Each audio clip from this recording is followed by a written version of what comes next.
नेपाल चुनाव में वोटों की गिनती जारी। जैन जी आंदोलन के हीरो बालेन शाह ने पूर्व पीएम केपी ओली को पछाड़ा। नेपाल में आम चुनाव के लिए वोटों की गिनती जारी है। शुरुआती रुझानों में रैपर से राजनेता बने बालेन शाह की राष्ट्रीय स्वतंत्र पार्टी 38 सीटों पर आगे चल रही है। नेपाल में आम चुनाव के लिए वोटों की गिनती जारी है। नेपाल के चुनाव आयोग ने मतगणना शुरू होने के 24 घंटे के भीतर सीधे 165 सीटों एफपीटीपी के परिणाम जारी करने की बात कही है।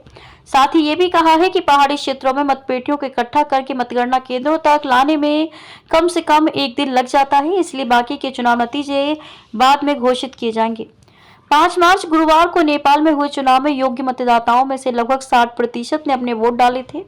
इस चुनाव में 65 पार्टियों के 3400 से अधिक उम्मीदवार मैदान में हैं। नेपाल चुनाव में किस सीट पर कौन आगे चल रहा है और किसकी पार्टी सरकार बनाने की ओर अग्रसर है।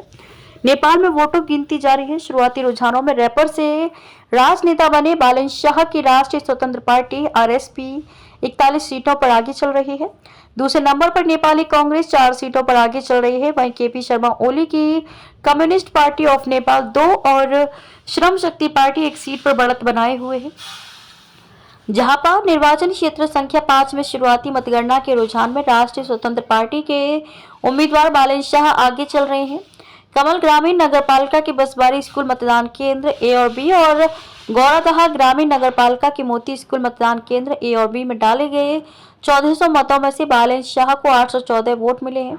वहीं सीपीएन यूएमएल के उम्मीदवार और पूर्व प्रधानमंत्री केपी शर्मा ओली 384 वोटों के साथ दूसरे स्थान पर हैं।